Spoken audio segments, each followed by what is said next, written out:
Hello everyone, Conductor Jackson here. We're at the LA County Fair today. Today's vlog will be heading to the Rail Giants Museum, which is the railroad museum here at the LA County Fairplex, and also the Golden Railroad they have here. So come on board this trip today. All aboard! Alrighty, just arrived at the Rail Giants Museum. Now, some of the cool things about this railroad museum is some of the engines here, like this one in front of me, you get to blow the whistle and get to ring the bell on the engine as well. How cool is that? Alrighty, we're gonna hop into Santa Fe 3450 so I can show you guys blowing the whistle and ringing the bell. Alright, now I'm gonna get the whistle, try right here. Here we go. Awesome. And there's a little thing about a little bit of brief history of the engine right here, so if you want to pause and take a look at it right now. Alright, the next locomotive we're going to try and blow the whistle is Southern Pacific number 5021. Let's head up in the cab and try to blow this whistle. Alrighty, so this is what the cab looks like. Looks like on this one they're not letting them blow the whistle, so I'm just going to show you guys a glimpse of what the cab, what it looks like. And on to the next one. And before we head to the next locomotive, here's a little brief history about the engine itself right here. If you want to pause the video and read for yourself to learn a little bit more about trains. Or the next locomotive we're going to check out is this engine right here, which is used for the Outer Harbor Terminal Railway Company in San Pedro, California, for the Los Angeles Harbor. And looks like for this, we get to ring the bell on this, as you can see right now. So we're going to give this one a shot as well. Alright, got the rope. Now let's give this a try.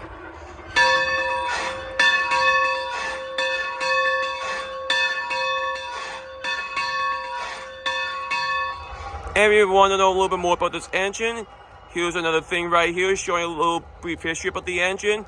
If you'd like to read this, just give the video a pause to learn more about this locomotive. Alright, the next locomotive I'm going to show you guys and see if we could try to blow the whistle on this one. I'm not sure if they are, is Union Pacific number 9000.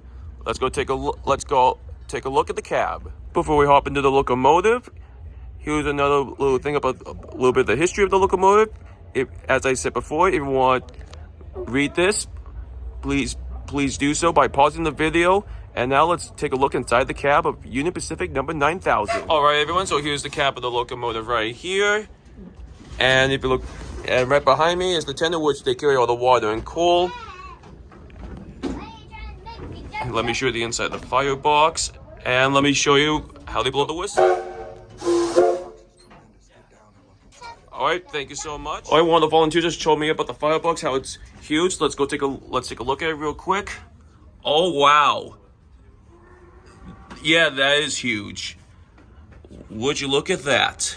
Roughly the cubic footage of a New York City studio apartment. Wow. I mean, that is huge for a firebox like that. Wow.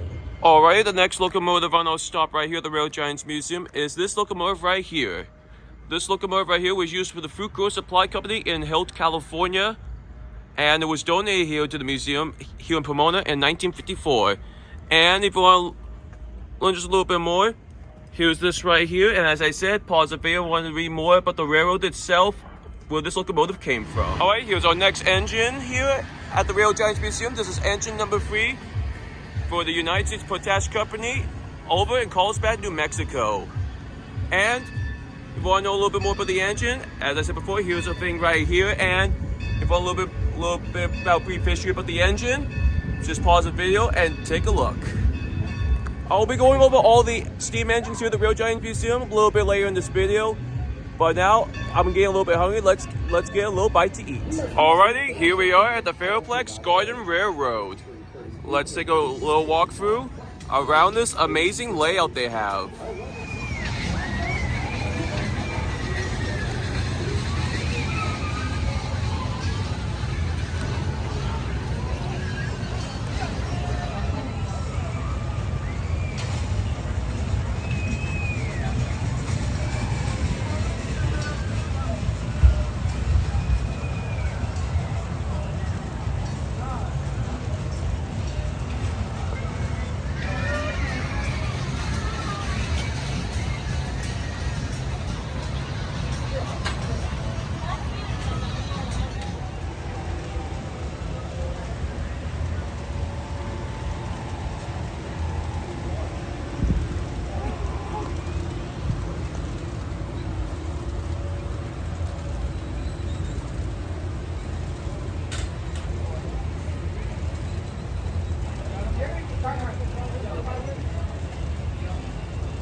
Alright, just finished our little walkthrough around the Fairplex Railroad Garden.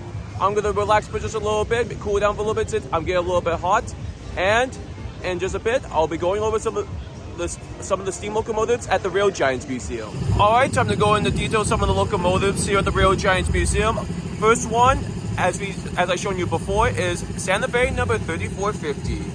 It's a Hudson type locomotive. It was presented to the museum in October 1955 from the Addison, Topeka, and Santa Fe Railway. It was designed for high-speed service, and it was the first of 10 similar 464 wheel-built locomotives built for Santa Fe in 1927 at the cost of $73,735.60. In the early days, it would charge across the Midwestern Plains to sleek transcontinental passenger trains. It was rebuilt a couple of times in 1937 and 1947 with more modern appliances, including, as shown before on the little board over there about the engine, disc type 79-inch drivers that made the locomotive capable of speeds in excess of 100 miles per hour. The locomotive was then added to the San Joaquin Valley in its later years on the route between Oakland and Bakersfield, California. Then, after it retired in 1953, it was used in the 1954 film Living It Up, starring Dean Martin and Jerry Lewis. After that, it was donated here to the Rail Giants Museum here in Pomona in 1955, and it's been its home ever since. And this locomotive right here it's the sole survivor of its class out of the 10 locomotives that was built in 1927. Alright, our next engine we'll be going more into detail is Southern Pacific number 5021. This engine right here was built for the Southern Pacific Railroad in 1926. Its wheel arrangement is a 410-2 type built, and also known as the Southern Pacific type. Because of the big 5 long driving wheels on each side of the locomotive, it unfortunately damaged some rails, which subsequently locomotives of this type, like 5021, were assigned to other lines on the Southern Pacific Railroad. A little bit more how the locomotive was built, according to the museum, as shown in this guide, and I quote, "Number 5021 is a 3-cylinder locomotive, which means she had a 3rd cylinder located between the 2 main cylinders. This powered the connecting rod to the 2nd axle of the drivers. These locomotives had distinctive 6-peak exhaust sound, quite different from the conventional steam locomotives. This locomotive, number 5021, also has a trailing truck booster consisting of 2 small cylinders which could be engaged to help start up heavy trains. Number 5021 is the last one of its type and is one of 4 remaining examples of this 3-cylinder. And it's also the only survivor of 49 locomotives of this type. And it was donated to the museum here in Pomona on March 8, 1956. A year after it retired from the Southern Pacific Railroad. Alrighty, our final locomotive we'll be going in a little bit more detail is Union Pacific number 9000. The locomotive was built for the Union Pacific Railroad in 1926 for heavy freight service between Green River, Wyoming and Council Bluffs, Iowa. The wheel design is a 412x2 type and its largest steam locomotive to be built with a rigid frame with a wheelbase of over 30 feet. And just like the previous engine I just went into detail right now, Southern Pacific 5021, it has 3 massive cylinders, along with its 12 drive wheels, which it powers. It worked for almost 30 years on the line between Green River, Wyoming and Council Bluffs, Iowa. And the engine right here is the only survivor of 88 locomotives of its type, and it was the last in its class to be operating when it was donated to the museum in May of 1956. And it's also one of 4 surviving 3-cylinder steam locomotives. And lastly, the locomotives like UP 9000 were built to haul heavy tonnage of a 2880 mallet at faster speeds of 210-2 wheel type Santa Fe locomotives while using less coal and water. And also, when it was donated here to the museum in May of 1956, it arrived here under its own steam power. And it would be its last run of its career. And that, everyone, was just a little bit more of the history of the 3 prominent steam locomotives here at the Rail Giants Museum here in Pomona, California. I'll be going over some of the other engines that I have here in a future video or on a future Twitch stream. I really hope you guys enjoyed this vlog today, and I hope to see you in the next one. Have a magical day, everyone!